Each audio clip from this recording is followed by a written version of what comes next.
ashabil fadilah syuyukhil ma'had. Giving a silent moment by the Inspector of Ceremony. Amanat Inspektur Upacara, pasukan diistirahatkan.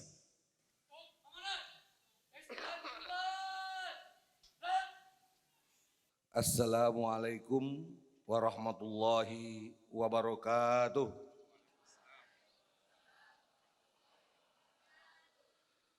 Alhamdulillahil kabiril mata'al, tafarra bi kulli kamal, wa tafaddala ala ibadihi bijazilin nawal,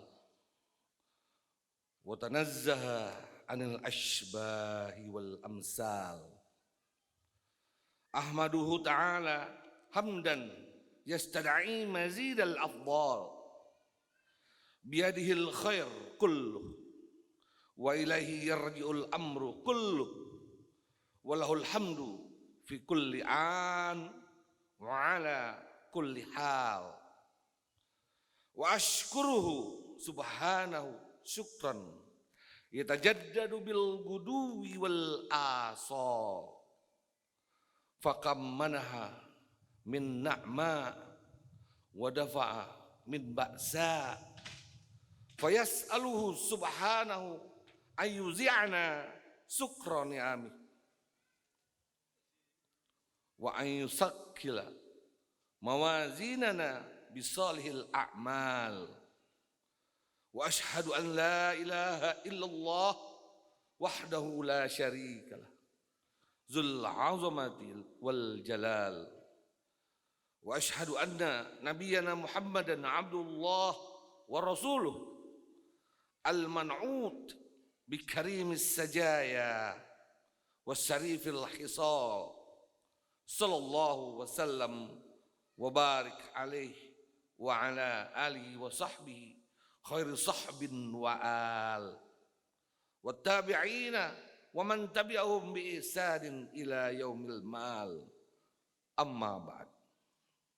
Bapak-bapak guru, santri-santri yang kami cintai, keluarga besar pesantren modern Darul Ilmi, serta para tamu undangan dari berbagai lapisan masyarakat yang kami banggakan, kami hormati.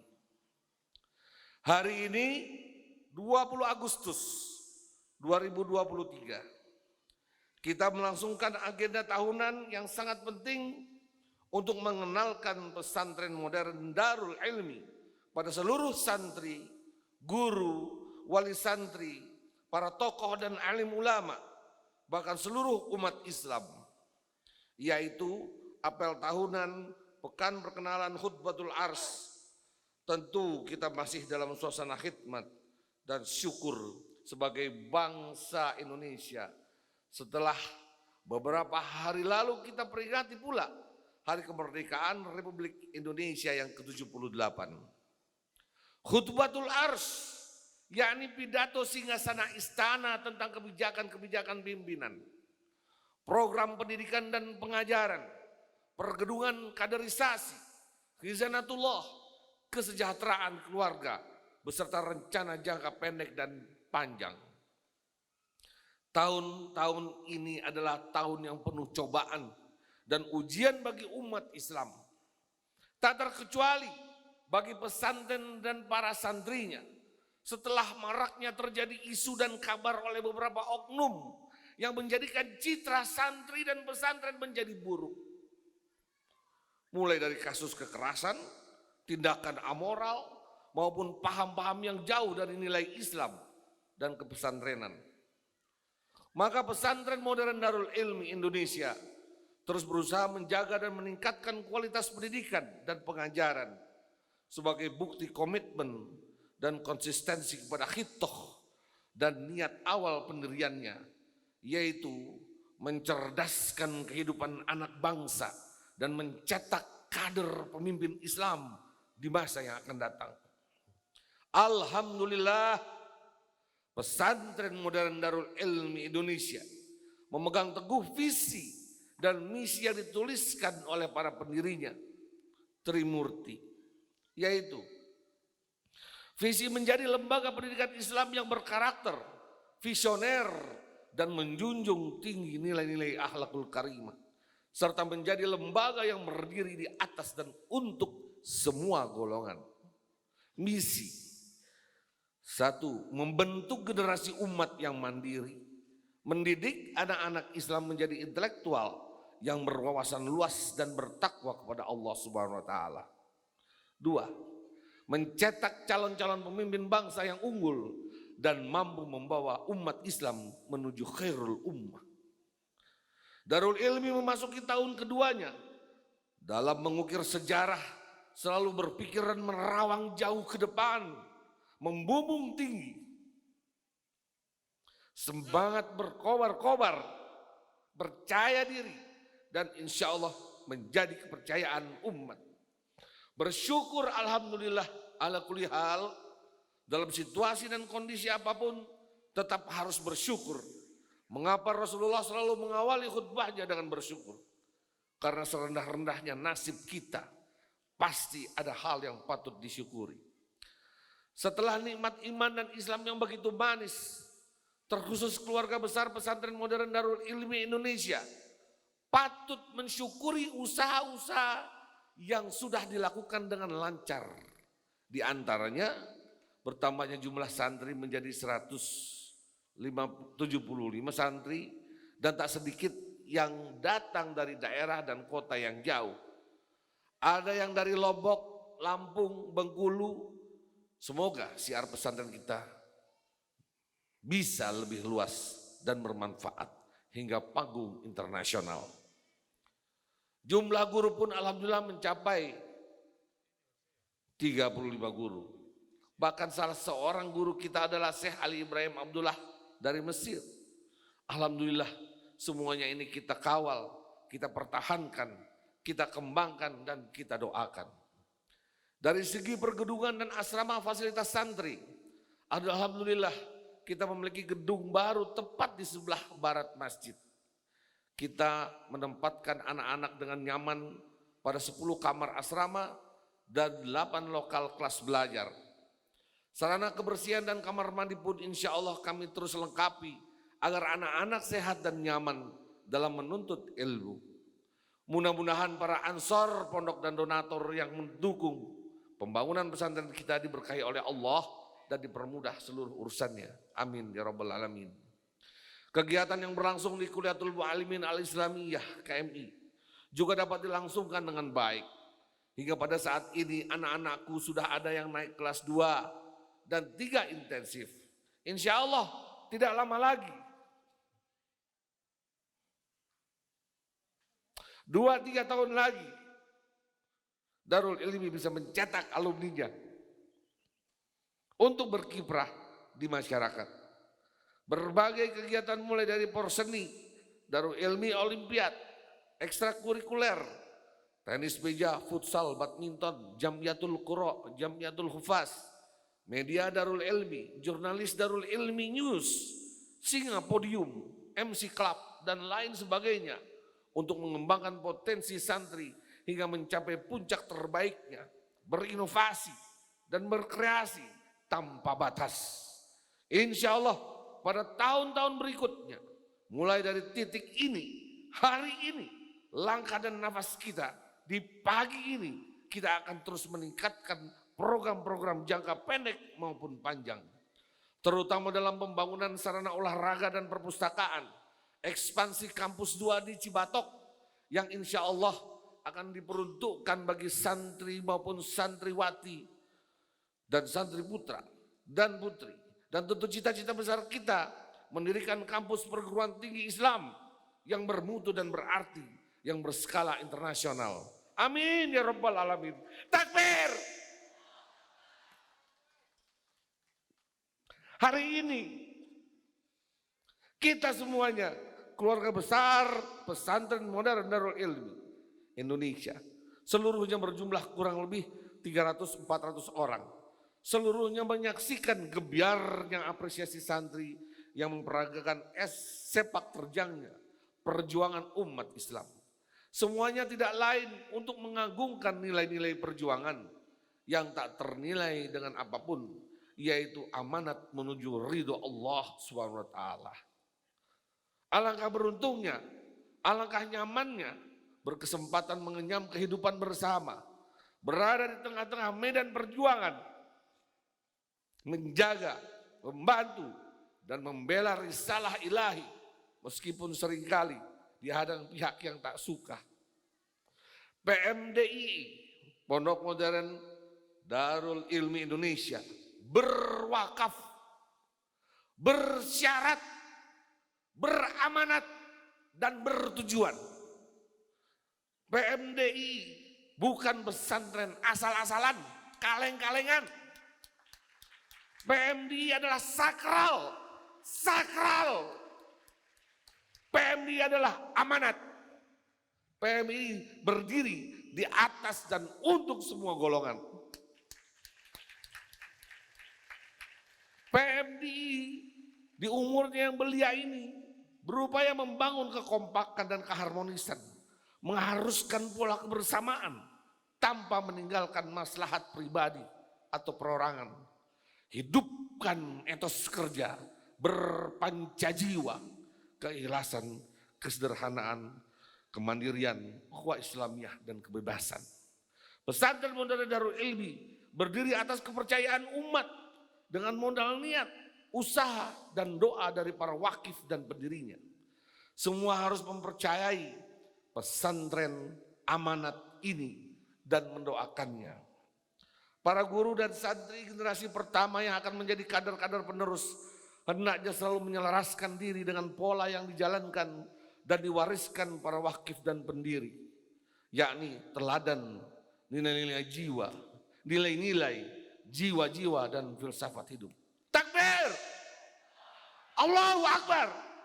Allahu Akbar! Allahu Akbar! Anak-anakku sekalian, keluarga besar Pesantren Modern Darul Ilmi Indonesia adalah orang yang penting, dan orang tuamu juga orang penting, karena mereka tahu kepentingan sehingga dirimu diantarkan ke pesantren. Anak-anakku di pesantren dididik oleh guru-guru yang tahu kepentingan dan selalu mementingkan anak-anakku. Hanya orang penting yang tahu kepentingan. Marilah kita semua berbuat, bekerja, berpikir, dan berdoa siang dan malam semaksimal mungkin dengan pikiran, dengan hati, berbekal ilmu, akhlak, dan amal sebaik mungkin. Kepada para santri, ingatlah ke Pondok Pesantren Modern Darul Ilmi Indonesia. Apa yang kau cari? Apa yang kau cari? Kepada para guru dan pengurus, ingatlah ke PMDI apa yang kau beri. Apa yang kau beri? Kepada para wali santri, sudahkah Anda benar-benar titip? Titip ini singkatan Bapak Ibu sekalian. Tega, ikhtiar, tawakal, ikhlas, percaya anaknya ke pondok ini. Titip artinya tega, ikhtiar, tawakal, ikhlas, percaya anaknya dititipkan, diletakkan, dimasukkan ke pondok ini. Jangan sampai berpikir individual dan sektoral, hanya memikirkan urusan pribadinya saja. Ujung-ujungnya tercemar oleh anasir-anasir yang merusak atau memalingkan. Bersihkan hati dari interes keduniaan yang semu dan sempit. Bangunlah keseimbangan, kebersamaan, dan kecermatan dalam memberdayakan potensi diri sesuai kemampuan dan kebutuhan.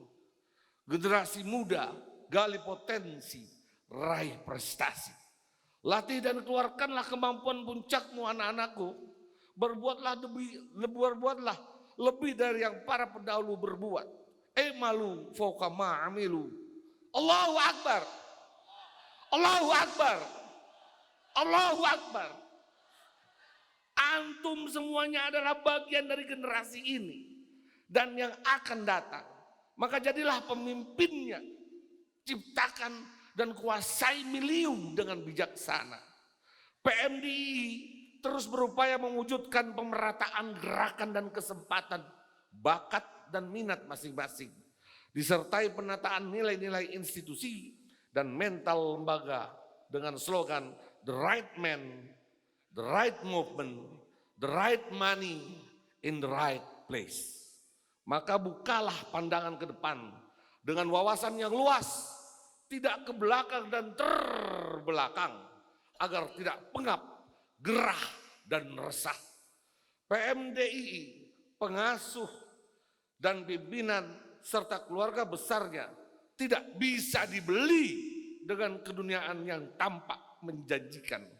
Istiqomah menegakkan kurikulum abadi kehidupan sampai kiamat, yaitu ajaran Islam, Al-Quran, Syariah Islamiyah, bahasa Arab, dan iptek. Anak-anakku sekalian, beserta keluarga besar pesantren modern Darul Ilmi Indonesia, perjuangan perlu pengorbanan, dan pengorbanan untuk Allah Subhanahu wa taala tidak akan merugikan karena tidak terhapus dari dokumentasi Allah yang amat teliti. Insya Allah dijamin pula pahalanya. Lain halnya bila pengorbanan untuk keduniaan, cinta harta, karir, atasan, dan lain-lain bisa saja sia-sia. Rapot pesantren ini angka nilainya bukan hasil upaya pribadi-pribadi, akan tetapi buah jerih payah kebersamaan. Tidak ada yang merasa paling berjasa lalu membanggakan diri. Tanamkan rasa percaya diri agar tidak terpesona oleh impian-impian yang membunuh potensi kemanusiaan serta produktivitas. Kalau tidak dimulai dari umat sendiri, sadar lantas merubah nasib dan keadaan tak akan berubah pula. Innallaha la yughayyiru ma biqaumin hatta yughayyiru ma bi anfusihim. Saat ini di dunia banyak didirikan masjid-masjid palsu, pesantren-pesantren palsu, surau-surau palsu. Mereka yang takut kepada selain Allah menghambakan diri sebagai budak keduniaan. Sebaliknya PMDI sebagai pesantren usisa ala taqwa dan seisinya tidak boleh takut kepada selain Allah, berpijak pada inti amanatnya yaitu islamisasi kehidupan menuju ridho Allah Subhanahu wa taala, bertransaksi dan investasi jiwa, tenaga dan harta dengan Allah Subhanahu wa taala. Innallaha astara minal mu'minina anfusahum wa amwalahum bi anna lahumul jannah. Sesungguhnya Allah membeli dari orang-orang mukmin jiwa dan harta mereka dengan imbalan surga untuk mereka. Di atas PMDI hanya Allah, di bawah PMDI hanya tanah. Bondo bau pikir lek perlu sak nyawa nih. Pun demikian pesantren Darul Ilmi Indonesia masih banyak kekurangan. Santri kita terus bertambah banyak sementara fasilitas olahraga belum ada. Begitu juga perpustakaan, baik gedung maupun kelengkapan buku literaturnya serta sarana prasarana lainnya dalam rangka meningkatkan kualitas santri kita. Maka pesantren ini perlu mendapatkan dukungan, baik dukungan moral, terutama dukungan materi. Marilah kita berjuang bersama untuk mengagungkan agama Islam, karena pesantren modern Darul Ilmi Indonesia ini merupakan wakaf yang menjadi milik umat Islam semua. Maka Darul Ilmi perlu dibantu, dibela dan diperjuangkan. Takbir! Takbir! Takbir! Ish kariman aumut syahidan. Wassalamualaikum warahmatullahi wabarakatuh. Bismillahirrahmanirrahim. Uhayyikum jami'an bitahiyatil islamiyah.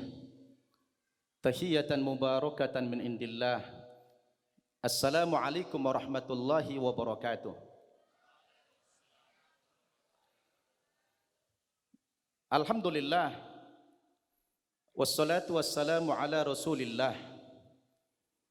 Sayyidina Muhammad ibn Abdillah wa ala alihi wa ashabihi wa mawalah.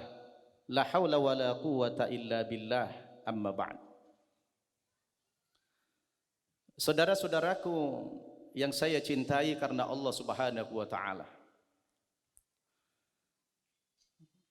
Kami keluarga besar Pesantren Modern Darul Ilmi Indonesia hari ini usianya genap 1 tahun 1 bulan. Alhamdulillah, hari ini merupakan hari yang kedua atau kali yang kedua pesantren kami menyelenggarakan apel tahunan atau yang lebih dikenal dengan istilah khutbatul arsh. Karena kami ini berkiblat ke Pondok Modern Darussalam Gontor dan kami menjiplak 100% kurikulum daripada Gontor dan juga tenaga-tenaga pengajarnya semuanya kami hadirkan dari alumni Gontor. Jadi kami konsisten mengikuti KMI. Maka tidak heran kalau pimpinan di Pesantren Modern Darul Ilmi Indonesia ini mengikuti Gontor Trimurti, walaupun sebetulnya salah seorang pimpinannya mantan Trinitas. Kita tidak pakai Trinitas, tapi pakai Trimurti. Alhamdulillah, walaupun ini Trimurti dari Hindu, Trinitas dari Kristen, tapi itu sudah menjadi istilah baku di Pondok Modern Darussalam Gontor. Kami tidak punya otoritas untuk merubahnya karena kami adalah menjiplak Gontor. Maka kami konsisten mengikuti Gontor Trimurti.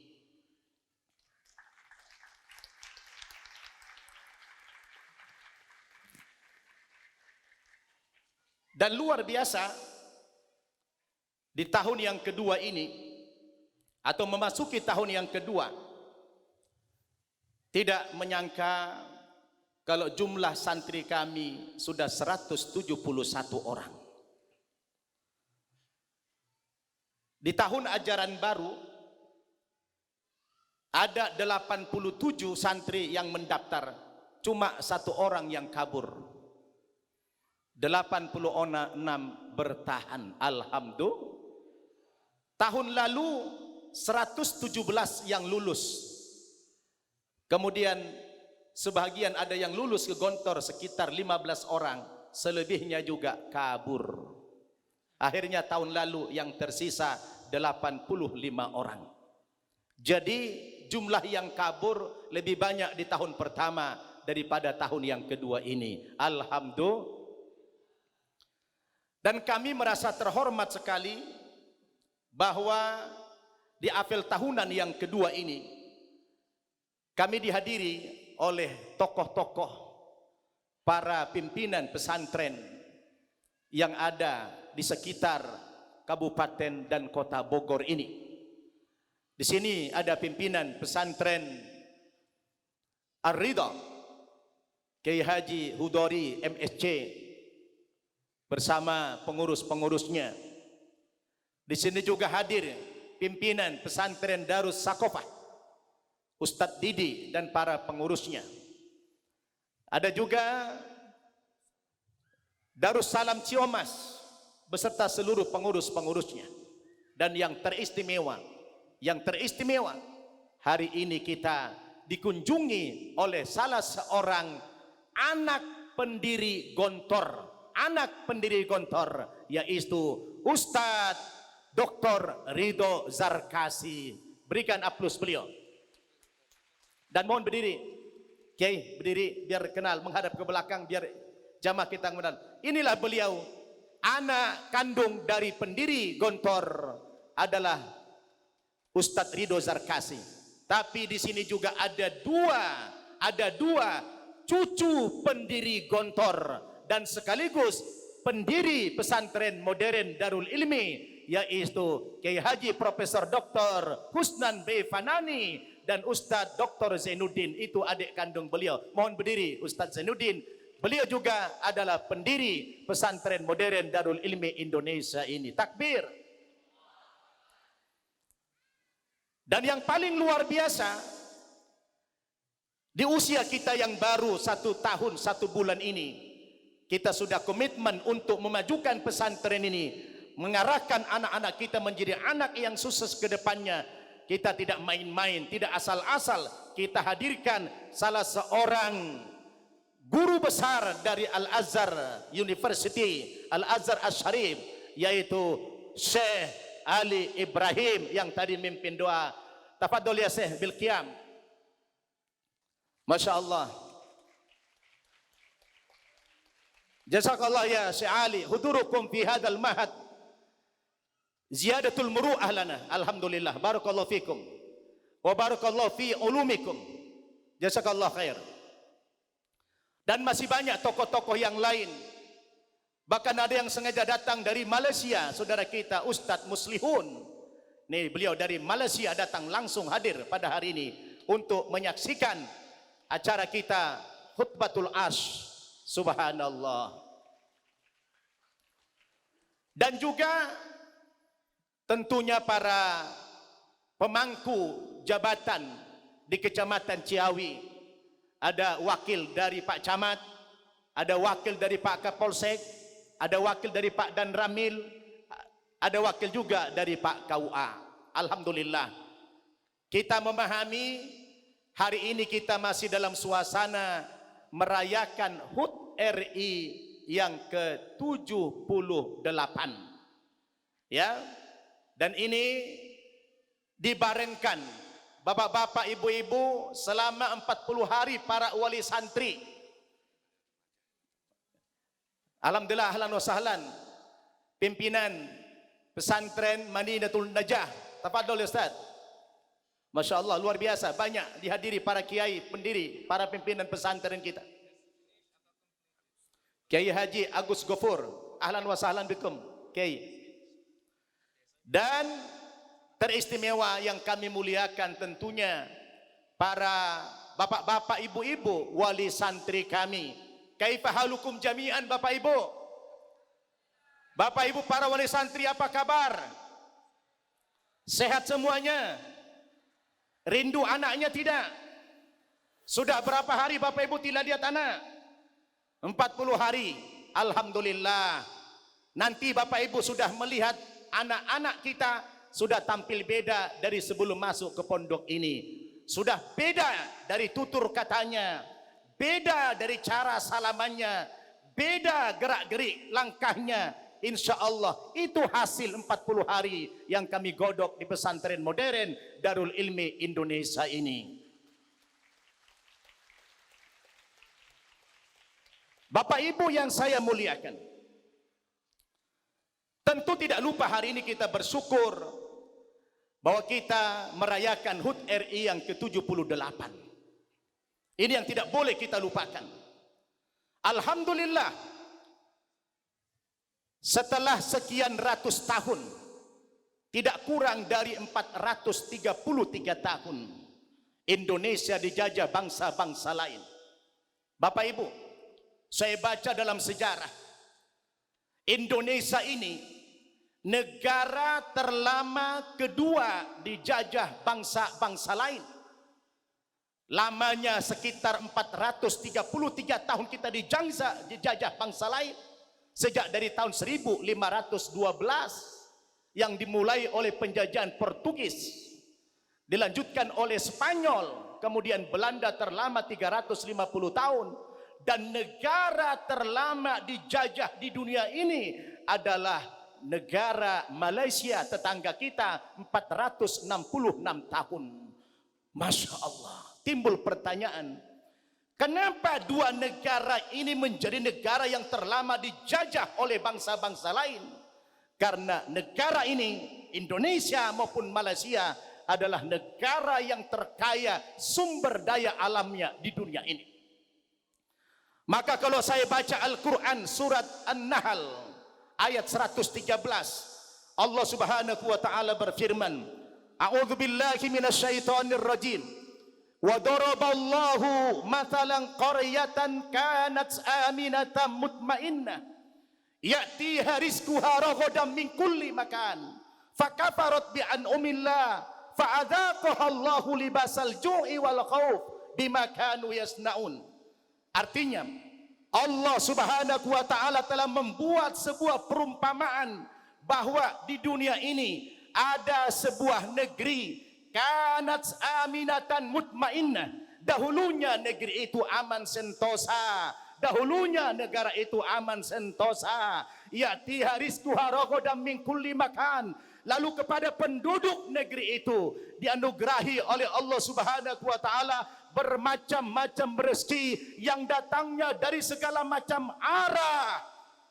Datang dari langit, turun dari langit rezeki itu, keluar dari perut bumi, keluar dari laut, dari gunungnya menghasilkan rezeki, dari hutannya menghasilkan rezeki, dari sawahnya menghasilkan rezeki. Ya'tiha rizquha ragadan min kulli makan. Masya Allah.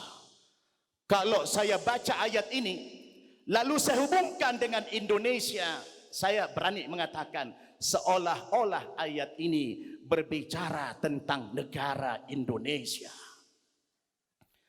Saya kebetulan sudah pergi keliling dari Aceh sampai Papua, seluruh Indonesia saya keliling, melihat bagaimana kayanya Indonesia ini. Saya pernah naik ke Zero Mile di gunung yang diolah sama Freeport di Timika sana. Itu gunung-gunung emas yang tadinya gunung itu lancip ke atas, ke sekarang lancip ke bawah, dan masih banyak gunung-gunung lain. Subhanallah, apa saja ada di Indonesia. Emasnya luar biasa. Emas bukan cuma di Timika, di Pulau Jawa emasnya paling banyak. Timah, perak, tembaga, batu bara, bahkan di kampung saya batu bara banyak sekali. Masya Allah, luar biasa. Ini bicara seolah-olah Indonesia, tapi sayang penduduknya itu, apa kata Allah? Fakafarat bi an'umillah. Penduduknya banyak yang ingkar kepada Allah. Lalu apa? Ketika masyarakatnya kufur, pemimpin-pemimpinnya kufur, pejabat-pejabatnya kufur nikmat. Yang istilah Quran, alam taro ilal ladzina baddalu ni'matallahi kufra wa ahallu qaumahum darul bawar jahannama yaslaunaha wa bi'sal qarar. Tidakkah kalian memperhatikan berapa banyak pemimpin-pemimpin kalian, pejabat-pejabat kalian, tokoh-tokoh kalian, masyarakat kalian yang telah menukar nikmat Allah itu dengan kekafiran. Mereka jerumuskan rakyatnya ke lembah kehancuran. Mereka masukkan rakyatnya kepada ke jahannam sana. Wa bi'sal qarar. Padahal itu tempat yang paling buruk kata Allah Subhanahu wa taala. Na'udzubillahi min dzalik. Apa yang terjadi saudara? Ketika sebuah negara kaya raya tapi pemimpinnya, penduduknya menukar kenikmatan itu dengan kekafiran, maka rakyat itu, masyarakat itu diazab oleh Allah. Apa azabnya? Kata Allah dalam ayat itu, fa'adzaqahallahu libasal ju'i wal khauf. Maka kami akan azab mereka, kami timpakan kepada mereka hukuman, siksa dalam bentuk libasal ju', pakaian kelaparan. Kenapa Al-Quran menggunakan istilah pakaian kelaparan? Kok tidak lapar saja? Kami siksa mereka dengan kelaparan. Kok pakai libas salju, pakaian kelaparan? Apa maknanya itu? Kalau lapar saudara, lapar. Kalau kita lapar, makan kenyang, betul. Tapi kalau sudah katakan pakaian, ini pakaian nih. Pakaian ini adalah yang melekat dalam tubuh kita setiap hari. Kemana saja kita pakai pakaian, betul. Artinya lapar itu menjadi pakaian kita sehari-hari, melekat dalam tubuh seseorang. Artinya apa? Dia nggak pernah kenyang, gajinya sudah besar, fasilitas negara kepadanya luar biasa, depositonya di mana-mana, tapi dia masih korupsi. Anda sebenarnya sudah diazab oleh Allah, libasal ju', Anda diazab oleh Allah dengan pakaian kelaparan itu, karena Anda tidak pernah kenyang. Anda punya deposito di mana-mana, Anda masih menipu, Anda masih korupsi, Anda sudah diazab oleh Allah. Anda tidak akan tenang, maka Allah katakan kamu berikutnya wal khauf, akan merasakan takut yang luar biasa nantinya. Itu azab dari Allah yang luar biasa. Oleh karena itulah saudara-saudara, 78 tahun kita sudah merdeka. Apa yang kita lakukan dalam mensyukuri kemerdekaan ini? Kadang-kadang saya miris. Negara ini bikin peringatan syukuran 78 tahun. Tapi lakukan apa? bikin perlombaan-perlombaan yang syarat dengan tidak ada unsur pendidikan di dalamnya. Lomba makan kerupuk lah. Entah lomba-lomba apa ndak karu-karuan itu. Mereka lupa dengan bagaimana penderitaan nenek moyang kita dulu dijajah bangsa-bangsa lain. Bapak Ibu terbayang tidak orang bikin jalan dari Merak sampai Banyuwangi sana? 1.500 km itu yang bangun nenek moyang kita dulu tanpa upah dari Belanda. Apakah mereka mendapatkan? Mereka gugur sebelum merasakan kemerdekaan itu. Tapi setelah kita merdeka, jangankan kita mensyukurinya, mengisinya, mensyukuri saja kita tidak bisa. Oleh karena itu anak-anak kami ini, Pak, sebenarnya 78 tahun itu kalau kita kaitkan dengan manusia, itu sudah umur manusia berapa? Udah tua itu, 78 tahun sudah tua, udah matang itu, betul? Tapi kita kadang-kadang sampai hari seperti kekanak-kanakan, belum dewasa, belum matang. Maka kami punya target di pesantren ini. Di pesantren ini, kami bertiga sudah punya tekad. Ini pesantren sudah kami wakafkan. Ini bukan menjadi milik pribadi kami wakafkan. Maka ini harus kita dukung bersama. Dalam segala aspeknya kita dukung. Karena kita tahu Pak, Jepang tahun 45 dibombardir oleh sekutu. Hiroshima, Nagasaki hancur. Tapi hanya dalam tempo 3 tahun Jepang bangkit. Bagaimana cara Jepang bangkit? Kebangkitan Jepang itu hanyalah lewat dunia pendidikan. Betul? Indonesia kalau mau bangkit harus lewat pendidikan. Maka di Jepang saudara, gaji pegawai negeri terbesar nomor 1 itu adalah gaji guru. Itu nomor 1. Baru nomor 2 gaji tentara, gaji polisi, gaji hakim dan seterusnya. Nomor 1 gaji pegawai terbesar itu adalah guru. Saya tidak tahu di Darul Ilmi ini terbesar apa tidak ini. Oleh karena itu harus kita dukung kebangkitan negara ini dan kebangkitan Islam. Tidak ada bicara bangkit terkecuali lewat pendidikan. Setuju Bapak Ibu? Setuju tidak? Setuju kebangkitan lewat pendidikan? Tidak ada kebangkitan tanpa pendidikan. Betul? Oleh karena itu Bapak Ibu, jangan ragu menyerahkan anaknya ke kami. Insya Allah kami akan bentuk, kami akan godok, kami akan kader anak Bapak Ibu menjadi pemimpin di masa mendatang. Haula al-yaum antum subhanul yaum warijalul qad. Kalian anak-anak kami, sekarang kalian jadi remaja, tapi besok kalian menjadi pemimpin bangsa ini dan pemimpin agama ini. Wassalamualaikum warahmatullahi wabarakatuh.